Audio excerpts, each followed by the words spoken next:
இன்றைக்கி ஒரு ரொம்ப முக்கியமான நாள், முக்கியமான அனௌன்ஸ்மெண்ட்டாக இன்றைக்கி நம்ம சொல்ல போகிறோம். லிடியன் நாதஸ்வரம் உலக அளவுக்கு தெரிஞ்ச ஒரு பெயர். நம்ம தமிழ்நாடு மட்டுமல்ல, தமிழ் சினிமா மட்டுமல்ல, அனைத்து மொழிகளையும் கொண்டாடப்பட வேண்டிய ஒரு கலைஞன். 2 வயசில் அவருடைய இசை பயணம் ஆரம்பித்து இசை பயிற்சி தொடங்கி கேஎம் ஸ்கூல், ரஹ்மான் சாருடைய ஸ்கூலில் அவர் பயிற்சி எடுத்து இன்றைக்கி உலக அளவில் நடந்த வேர்ல்டு பெஸ்ட் பெர்ஃபார்மர் அப்படிங்கிற அவார்டும் வாங்கியிருக்காரு 2019. கிட்டத்தட்ட 7 கோடி பரிசு வாங்கிய அந்த சிறுவனாக நம்ம பார்த்துருப்போம். இப்போ நீண்ட இடைவெளிக்கு பிறகு ப்ரெஸ்ஸை சந்திக்கிறாங்க. மோகன்லால் சாரோடைய ஒரு படம் மலையாளத்தில் இசையமைப்பாளரும் இசையமைச்சிருந்தாங்க. இன்றைக்கி என்ன இந்த சந்திப்பு அப்படின்னு சொல்ல போனால், வேர்ல்டுலேயே இருக்கக்கூடிய பெஸ்ட்டு பெர்ஃபார்மராக இருக்கக்கூடிய சில மியூசிஷியன் ட்ரம்மர்ஸ்லாம் சேர்ந்து ஒரு அழகான ஷோ நடத்த போகிறாங்க. ஃபஸ்ட் டைம் இன் தமிழ்நாடு அப்படின்னு சொல்லலாம். அவங்கள நம்ம நேரில் கூட பார்க்க முடியாது. அப்படி ஒரு சந்தர்ப்பத்தை லிடியன் நமக்காக கொண்டு வராங்க. லிடியனுக்காக அவங்களாம் வரப்போகிறாங்க அப்படிங்கிறத நினச்சா ரொம்ப சந்தோஷமாக இருக்குது. இதுக்கு அவங்க அப்பா அவங்களும் பெரிய காரணமாக இருக்காங்க. ஸோ இப்போ இதுக்கப்புறம் லிடியன் பேசலாம்னு நினைக்கிறேன். உங்களுடைய கேள்விகளும் லிடியன் கிட்ட கேட்கலாம். ஹாய் லிடியன், எப்படி இருக்கீங்க? எப்படி இருக்கீங்க? வணக்கம், ரொம்ப நல்லா இருக்கேன். நீங்கள் உட்காந்துக்கலாம். இல்லை, பரவாயில்ல. நான் நினைக்கிறேன். ஸோ இந்த நாள் எப்படி இருக்குது? நீங்கள் ரொம்ப எதிர்பார்த்தீங்க, உங்கள் சின்ன வயசு கனவாக கூட இருக்கும்னு நினைக்கிறேன். சொல்லுங்கள். ஸோ நான் முதல்ல மியூசிக் ஆரம்பித்தது வந்து ஆஸ் அ ட்ரம்மராக தான் நான் ஸ்டார்ட் பண்ணேன். நான் ஃபுல் ஆன்சர் சொல்கிறதுக்கு முன்னாடி முதல்ல எல்லாருக்கும் வணக்கம். இங்கே வந்து இந்த காலையில் இங்கே வந்து எல்லாம் ப்ரெஸ் நண்பர்களுக்கும் இங்கே வந்து எங்களை இன்டர்வியூ பண்ணுற எல்லாருக்கும் ரொம்ப நன்றி. And to answer your question, என்னோடய கெரியர் நான் முதல்ல நான் ஒரு ட்ரம்மரை தான் ஆரம்பித்தேன். ஸோ அந்த ட்ரம்ஸ் எப்பவுமே it had a soft corner in my heart ஆல்வேஸ்ன்னு சொல்லலாம். ஸோ இன்ஸ்ட்ருமெண்டலிஸ்ட்க்கு மெயினாக ஏதாவது ஒன்று பண்ணணும்னு எனக்கு ரொம்ப ஆசை. So first Madras piano fest பண்ணலான்னு நினச்சேன். ஏன்னா நான் இப்போதைக்கு ஃபுல் டைம் நான் பியானிஸ்ட் அந்த மாதிரி இருக்கிறதால. ஆனால் டு பிகின் வித் என்னோடய ஃபர்ஸ்ட் இன்ஸ்ட்ருமெண்ட் ட்ரம்ஸில் பண்ணால் கொஞ்சம் எங்களுக்கு டச்சிங்காக இருக்கும். அண்ட் இது ஒரு புது இனிஷியேட்டிவாக இருக்கும்னு ஒன்று நினச்சி சென்னையில் இந்த மாதிரி முன்னாடி நடந்ததே இல்லை. மோஸ்ட்லி சவுத் இந்தியா இந்த மாதிரி எக்ஸ்பீரியன்ஸ் பண்ணியிருக்கவே மாட்டாங்க. So 6 drummer in one stage. So it's a first time it's happening like that. And அது பேர் வந்து சென்னை ட்ரம் ஃபெஸ்ட்னு வச்சு இந்த ஒரு இனிஷியேட்டிவ் நாங்கள் ஸ்டார்ட் பண்ணியிருக்கோம். எவ்ரி இயர் நாங்கள் எதிர்பார்க்கலாம். எவ்ரி இயர் இது நடக்கும். அண்ட் நெக்ஸ்ட் இயர்லேருந்து Madras piano fest every year அது நடக்கும். இதில் வந்து பெரிய விஐபி ஏஆர் ரகுமான், இளையராஜா இது மாதிரி ஆட்கள் எல்லாம் கூப்பிட்டுருக்கீங்களா? எல்லாம் இருக்கிறாங்களா? ஆமாம், நாங்கள் எல்லாரையும் இன்வைட் பண்ணியிருக்கோம். அவங்களுக்கும் இந்த நியூஸ் எல்லாம் தெரியும். அண்ட் அவங்களும் ஃப்ரீயாக இருந்தால் நான் கண்டிப்பாக இதுக்கு வந்து பார்க்குறேன்னு சொல்லியிருக்கேன். இது எவ்வளோ கட்டணம் சொல்லிக்கிறீங்க சார்? சரி, என்ட்ரி டிக்கெட் வந்து புக் மை ஷோ நிறுவனம் அங்கே கொடுத்துருக்கு. அண்ட் 500லேருந்து ஆரம்பிச்சுக்கிறேன். அப் டு எது வரைக்கும் இருக்குது? அப் டு 7,000 வரைக்கும் போட்டிருக்கோம். ஓகே. ஆமாம். சாமானியெல்லாம் அப்போ வந்து பார்க்க முடியாதுங்களா? அவங்க எல்லாருமே வந்து பார்க்கலாம். அண்ட் 500லேருந்து படம் பார்க்கும்போது 200 கொடுத்து பார்க்குறதுக்கே கஷ்டமாக இருக்குது. இப்போ 500 மினிமம் அப்படின்னா சாமானியன் பார்க்குறதே கஷ்டமாக இருக்குது. ஏன்னா டேவ் வெக்கல் மாதிரி ஒரு மியூசிஷியன் வரும்போது அந்த மாதிரி டிக்கெட் ப்ரைஸ் போட்டால் இந்த என்டையர் அண்ட் அந்த எக்ஸ்பென்சிவ் டிக்கெட்லாம் நாங்கள் நிறைய ரோ போடல நீங்கள் நினைக்கிற மாதிரி. இப்போ 7,000 அது ஒரே ஒரு ரோ. இப்போ 5,000 அது ஒரு 2 ரோ. அதுலேயும் நாங்கள் நிறைய ரோ எங்களுக்கு பிளாக் எல்லாம் பண்ணி வச்சு அந்த புக் மை ஷோக்கு அவங்களுக்கு கொடுத்தாச்சு. ஸோ டெஃபினட்டாக எல்லாருமே வந்து பார்க்கலாம். நிறைய 500 டிக்கெட்ஸ், 1000 டிக்கெட்ஸ், அண்ட் அதுலேருந்து 500 தான் ஏறுது கூட. ஸோ நிறைய ஆப்ஷன்ஸ் இருக்கும் அவங்களுக்கும் வந்து பார்க்க. சரி, இந்த அமௌண்ட்டை வேறு எதுக்காவது யூஸ் பண்ணுறோங்களா? ஆமாம், நாங்கள் சேரிட்டிக்கு கொடுக்கலான் இருக்கோம். நிறைய மியூசிக் ஸ்கூல்ஸ்க்கு கொடுக்கலான் இருக்கோம். நிறைய பேர் மியூசிக் கற்றுக்க ஆசைப்படுறாங்க. ஸோ அவங்களுக்கெல்லாம் டொனேட் பண்ணலான் இருக்கோம். ஸோ இந்த இடம் இதை விட பெரிய இடமா நேரு ஸ்டேடியம் மாரி இப்போ பார்த்துருக்கலாமே. இது ஃபஸ்ட் டைம் பண்ணுறதால நம்ம ஒரு ஹிஸ்டாரிக்கல் வென்யூ காமராஜ் அரங்கத்தில் பண்ணால் கொஞ்சம் நல்லாயிருக்கும்னு பார்த்து நான். ஆமாம், அதில் வெளியில் எல்இடி போட்டு பெரிய இது எல்இடி எல்லாமே இருக்கும், போஸ்டரு அதெல்லாம் இருக்கும். ஸோ ரொம்ப பெருசாக ஃபர்ஸ்ட் இயர் பண்ணாமல் கொஞ்சம் ஒரு சேஃபர் சைடாக இதில் நம்ம அடுத்த வருஷம் பண்ணும்போது நம்ம அஃப்கோர்ஸ் நம்ம ட்ரம் சிவமணி சார் நம்ம இந்தியன் ஆர்டிஸ்டெல்லாம் கொஞ்சம் சேர்ந்து வர மாதிரி. ஏன்னா இப்போ ஒரு ஃபர்ஸ்ட் இயர் வந்து ஒரு இன்டர்நேஷ்னல் லெஜண்ட் வந்து அவர் ஃபுட் ஸ்டெப்ஸ் ஃபாலோ பண்ணுற நாங்கள்லாம் பார்த்து வளர்ந்த ஒரு யங்ஸ்டர்ஸ் மாதிரி நாங்கள் பண்ணலாம்னு நினச்சோம். அண்ட் அடுத்த வருஷம் வரும்போது இந்தியன் ஆர்டிஸ்ட் இப்போ Sivamani sir, Zakir Hussain sir, so இவங்கெல்லாம் வரும்போது என்ன கொஞ்சம் பெரிய வென்யூ மாதிரி போட்டு என்ன கொஞ்சம் பெரிய லெவலில் இந்த வருஷத்தில் ஏதாவது ஒரு குறைங்க இருந்தால் கூட அடுத்த வருஷத்தில் இவங்கெல்லாம் வரும்போது இன்னும் நல்லா பண்ணலான்னு ஒரு ஐடியா. இந்த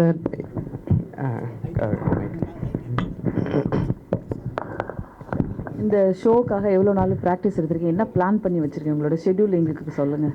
ஸோ இந்த ஷோக்காக நான் நிறைய பயிற்சி பண்ணிக்கிட்டு இருக்கேன். அண்ட் எல்லா ட்ரம்மர்ஸும் நல்லா பயிற்சி பண்ணிகிட்டு இருக்காங்கன்னு நான் சொல்லுவேன். ஏன்னா டேவ் வெக்கல் மாதிரி ஒரு ஆள் வரும்போது, அண்ட் இதில் இன்னொரு நிறைய சர்ப்ரைசிங் எலிமெண்ட்ஸ் கூட இருக்குது. அண்ட் டேவ் வெக்கல் கூட சேர்ந்து அவர் இப்போ ஃபார் எக்ஸாம்பிள் சிக்கோரியான ஒரு மியூசிஷியன், அவர் 32 டைம் கிராமி அவார்ட் வின்னிங் மியூசிஷியன். ஸோ அவருக்கு தான் டேவ் வெக்கல் வந்து 45 இயர்ஸாக ட்ரம்மராக இருந்திருக்காரு. ஸோ அவரோட சிக்கோரியாவோட ஹிட்ஸ் எல்லாமே சேர்த்து பண்ணுற மாதிரி சிலது, அண்ட் நிறைய சர்ப்ரைசிங் எலிமெண்ட்ஸ் இருக்குது. அண்ட் நிறைய கெஸ்ட் ஆர்டிஸ்ட்டும் வராங்க சில பேர். அது ரிவீல் பண்ண வேணாம்னு நான் நினைக்கிறேன். அண்ட் ஷோவில் வந்து நீங்களாம் பார்க்கும்போது உங்களுக்கு ஒரு சர்ப்ரைஸாக. எவ்வளோ நேரம் ஷோவாக போக போகுது? இது ஒரு 3 hours ஷோவாக இருக்கும். ஆமாம், மீடியாவுக்கு அவங்க வரணும்னா வரல, அதெல்லாம் நோ ரெஸ்ட்ரிக்ஷன்ஸ், யார் வேணாலும் வரலாம். ஸோ அவர் வந்து he's an American drummer. So அவர் அமெரிக்காவிலேருந்து வர்றாரு. உங்களோட ஃபிலிம் அப்டேட் சொல்லுங்கள், என்னென்ன படத்துக்கு மியூசிக் பண்ணுறீங்க, என்ன இப்போ பண்ணிட்டு இருக்கீங்க கரண்ட் அப்டேஷன்? இப்போது நான் எங்கள் அக்கா அமிர்தவர்ஷினி நாங்கள் 2 பேரும் சேர்ந்து ஒரு மிகப்பெரிய ப்ராஜெக்ட் ஒன்று பண்ணிகிட்ருக்கோம். அது என்னென்னா of course Thirukkural. And 1000 singers world wide கூட சேர்ந்து ஒரு கொலாபரேட் மாதிரி பண்ணி 1330 திருக்குறளுக்கும் இசை வடிவத்தில் we are going to release very soon. ஒரு 3-4 மாதத்தில் அந்த வேலை முடிஞ்சிடும். இப்போ இந்த drum fest, Chennai drum fest பண்ணுறதால அது இப்போ கொஞ்சம் ஸ்லோவாக இருக்குது. ஸோ இது முடிச்சதுக்கப்புறம் ஃபுல்லாக இனிமேல் திருக்குறள் எடுக்கணும். அண்ட் சொல்லுங்கள், மீடியா பார்ட்னர் அதான் சொன்னல, அதுக்கு நோ ரெஸ்ட்ரிக்ஷன்ஸ், அது யாருக்கு கவர் பண்ணவும் அவங்க வந்து எடுத்துக்கலாம். ஆமாம் ஆமாம். ஸோ இப்போ இந்த திருக்குறள் ப்ராஜெக்ட் தான் இப்போ போயிட்டுருக்கு. அண்ட் என்னோட அந்த பரோஸ் படம்னு மோகன்லால் சார் டைரக்ட் பண்ணுற அந்த படம், அதுவும் கூடிய சீக்கிரத்தில் வரும். ஆல்மோஸ்ட் இப்போ தான் ஃபர்ஸ்ட் ஸ்க்ரீனிங் அவரும் சந்தோஷ் சிவன் சாரும் இப்போ சேர்ந்து பார்த்துருக்காங்க. ஸோ ஒரு ஃபியூ மந்த்ஸில் அந்த படமாக வந்துடும். அவ்வளோதான். இப்போ டிவி சேனல் அவங்க யாருக்கோ கொடுத்துருக்காங்க, அவருக்கு மாற்றி சொல்லிட்டாரு, மன்னிச்சுடுங்க. சரியா? அவங்க டாடி சொல்லிட்டாங்க. ஆமாம், கண்டென்ட் ரைட்ஸ்க்கு. இப்போ அவங்க ஃபாதர் லிடியன் இவ்வளோ தூரம் வரதுக்கு ரொம்ப முக்கியமான காரணம் அவங்க ஃபாதரு சின்ன வயசுலேருந்தே பயிற்சி கொடுத்தாங்க. அவங்க இந்த ஸ்டேஜில் வந்து பேசினா நல்லாயிருக்கும். வர்ஷன் அவங்கள மேடை கழிக்கலாம்.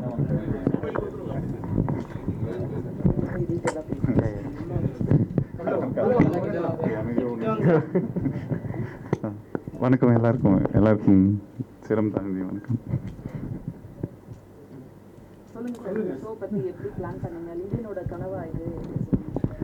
ஆமாம், ஏதாவது கேள்வி எத்தனை?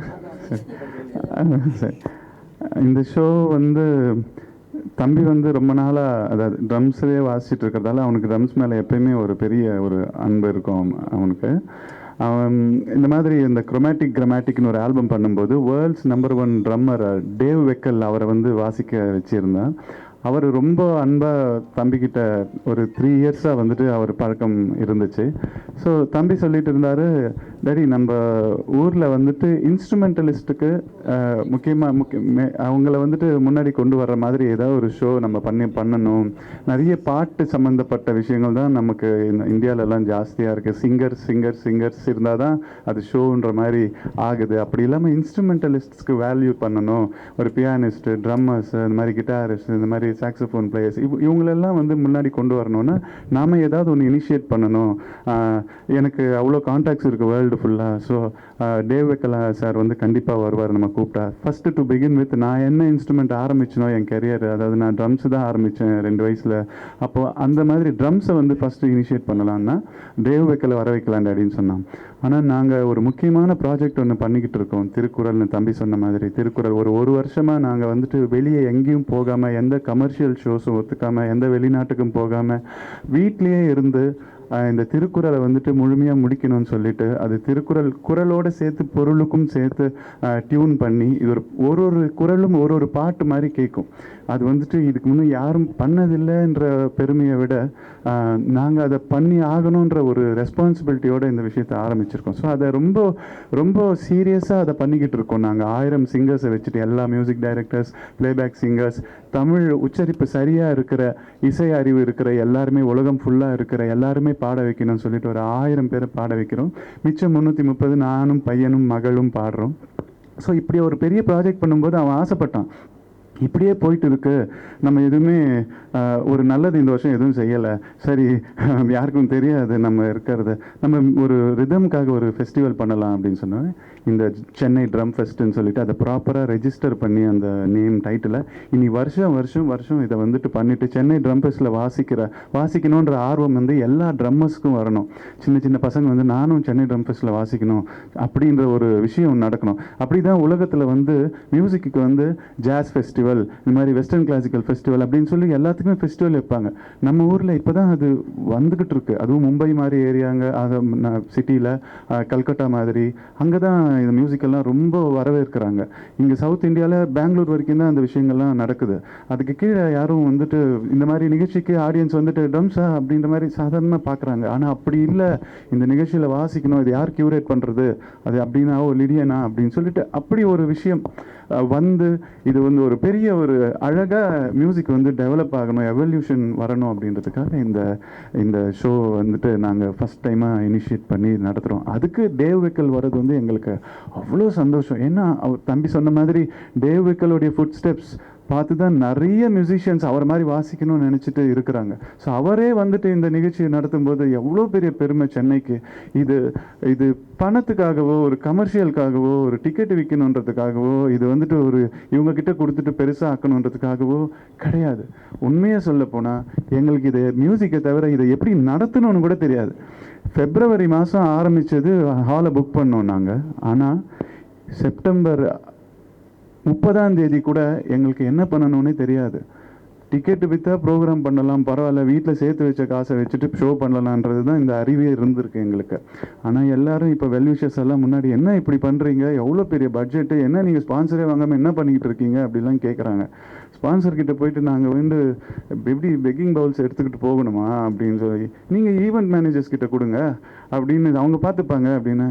அது கூட ஒரு மாதிரி போய் கையேந்திர மாதிரி ஒரு விஷயம் தானே. மியூசிஷியன்ஸுக்கு அதுக்கு என்ன சம்மந்தம் இருக்குது அப்படின்னு சொல்ல, பையன் அதுக்கு மேலே டேடி நீ எங்கேயும் போய் நின்று அவமானப்படாத அப்படின்னு சொல்லிட்டு அவன் எங்களுக்கு ஒன்றுமே புரியல, என்ன பண்ணுறதுன்னு தெரியல. இப்போ நீங்கள் கேட்குற கேள்வி கூட இது எந்த மீடியா எடுக்க போகுதுன்னு சொல்கிறீங்க, எங்களுக்கு பதில் சொல்ல கூட தெரியல. இன்னும் யாரையாச்சும் அப்ரோச் பண்ணணுமான்னு தெரியல, ஒன்றும் புரியல. நாங்கள் எங்கிட்ட இருக்கிற காசை வச்சுட்டு செய்ய முடியும் நிகழ்ச்சி. எங்களுக்கு ஃபோக்கஸ் எல்லாமே அந்த மேடை, அந்த அழகாக அந்த எல்லாரும் 6 பேர் வாசிக்கணும், அதை எல்லாரும் ரசிக்கணும், அவ்வளோதான் அப்படின்ற மாதிரி தான் இப்போதைக்கு இருக்குது. இது யார் எடுக்க போகிறா, என்ன பண்ண போகிறா எதுவுமே தெரியாது. இந்த நிகழ்ச்சி அழகாக நடக்கணும்னு மட்டும் தெரியும். ஏன்னா நாங்கள் நம்புகிற மியூசிக் வந்து எங்களை மானத்தை காப்பாற்றும், அந்த நிகழ்ச்சி அழகாக நடத்தும், எல்லாருடைய சப்போர்ட் இருக்கும், இவ்வளோதான்.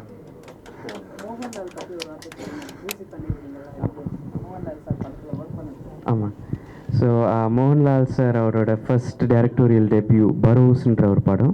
So originally shot in 3D and அதுக்கு நான் வந்து சாங்ஸ் மட்டும் நான் கம்போஸ் பண்ணுறேன். அண்ட் பேக்ரவுண்ட் ஸ்கோர் வந்து மார்க் கில்லியன் ஹாலிவுட்லேருந்து ஒருத்தர் பண்ணுறாரு. ஸோ அந்த படத்தில் வேலை செய்ய எனக்கு ரொம்ப சந்தோஷம். அண்ட் மேக்ஸிமம் எல்லா வேலையும் முடிஞ்சிருச்சு. அண்ட் ஃபஸ்ட் ஸ்க்ரீனிங் இப்போ கொஞ்ச நாள் முன்னாடி இப்போ நடந்திருக்கு. அண்ட் கூடிய சீக்கிரத்தில் அதுவும் ரிலீஸ் ஆகும். ஸோ அதில் 3 சாங் வரும். ஒரு சாங் வந்து மோகன்லால் சாரே பாடியிருக்காரு மலையாளத்தில். இது பேன் இண்டியா ஃபிலிம்ன்றதால அந்த 5 லாங்குவேஜில் வரும்னு சொன்னாங்க. ஸோ ஹிந்தியில் பார்த்தீங்கன்னா ஷான் அண்ட் பல்ராம் அண்ட் உத்ரா உன்னிகிருஷ்ணன் அவங்க, அண்ட் தமிழில் மது பாலகிருஷ்ணன். ஸோ இவங்கெல்லாம் சில பேர் பாடியிருக்காங்க. ஸோ அவருக்கு ரொம்ப சந்தோஷம். இந்த படம் 2019 ஆரம்பிச்சதுனால ஸோ அப்போதுலேருந்தே ஒர்க்கு அவர் என்னோட க்ரோத்துன்னு இதை சொல்லணும். ஸோ அதெல்லாம் பார்த்துட்டு தான் இருக்கார் அவரும். ஸோ அவருக்கும் ரொம்ப சந்தோஷம். எனக்கும் அவர் எப்போல்லாம் மீட் பண்ணுறனோ ரொம்ப அன்பாக பேசுவார். என் வீட்டுக்கு 3 வாட்டி வந்திருக்காரு. அண்ட் அவரும் ஒரு திருக்குறள் பாடியிருக்காரு. ஸோ அது இங்கே ரிவீல் பண்ணலான்னு நான் நினைக்கிறேன். ஸோ அவர் பரோஸ்க்காக ஒரு பாட்டு பாட வந்தார். அதுக்கப்புறமா இல்லை நான் திருக்குறள் பாட உங்கள் வீட்டுக்கு நான் இன்னொரு வாட்டி வரேன்னு வாலண்டியராக அவரே சொல்லி இன்னொரு வாட்டி வந்தார் ஒரு 2-3 days கேப்பில். So is such a sweet person. ஆமாம், அவரையும் இன்வைட் பண்ணியிருக்கோம். அண்ட் அவரும் ஃப்ரீயாக இருந்தால் அவர் டெஃபினட்டாக அவரும் வருவாருங்க. ஆமாம், ரொம்ப நன்றி. 3 நாள் முன்னாடி தான் நான் வந்து 2 நாள் முன்னாடி தான் முந்தின நாள் தான் நான் மேடம்க்கு ஃபோன் பண்ணேன், கவிதா மேடம்க்கு. மேடம் இப்படி ஒரு ஷோ நடத்துகிறேன், இதை எப்படி என்ன பண்ணுறதுன்னு தெரியல அப்படின்னு சொன்னேன். அப்போது கூப்பிட்டு அவங்க வந்துட்டு ஒரு 15 minutes வந்துட்டு ரெஸ்பாண்ட் பண்ணாங்க. வீட்டுக்கு வந்துட்டு சொன்னாங்க, நீங்கள் கவலைப்படாதீங்க சார், நான் ப்ரெஸ் மீட்டை வந்து ஏற்பாடு பண்ணுறேன், இது நீங்கள் நியூஸாக போடணுமா இல்லைன்னு கூட தெரியல எனக்கு. இல்லை சொல்கிறேன், அவங்க வந்து அவ்வளோ நான் வந்து உங்களுக்கு சப்போர்ட் பண்ணுறேன், என்னால் ஆனது எல்லாமே பண்ணுறேன், ப்ரெஸ் மீட்டை ஏற்பாடு பண்ணுறேன், இந்த நியூஸை ஸ்ப்ரெட் பண்ணணும் ஃபஸ்ட்டு. நீங்கள் இது எப்போவோ பண்ணியிருந்துருக்கணும், நீங்கள் இவ்வளோ லேட்டாக பண்ணுறீங்க, இவ்வளோ பெரிய கான்செப்ட் யாராச்சும் பண்ணியிருந்தா இதை கோடிக்கணக்கில் இதை வந்து சம்பாதிச்சிருப்பாங்க, அவ்வளோ விஷயத்தை பண்ணியிருப்பாங்க, நீங்கள் இவ்வளோ லேட்டாக சொல்கிறீங்க. இருந்தாலும் இப்போ it's not too late, I will make this happen at the ஏர்லியஸ்ட்னு சொல்லிட்டு ஒரே நாளில் தான் எனக்கு இந்த ஏற்பாடு பண்ணி கொடுத்தாங்க. அவங்களுக்கு நான் எப்படி நன்றி சொல்கிறதுனே தெரியல. அவங்கள ரொம்ப ரொம்ப எங்கள் குடும்பத்து சார்பாக ரொம்ப நன்றி அவங்களுக்கு சொல்லிக்கிறேன்.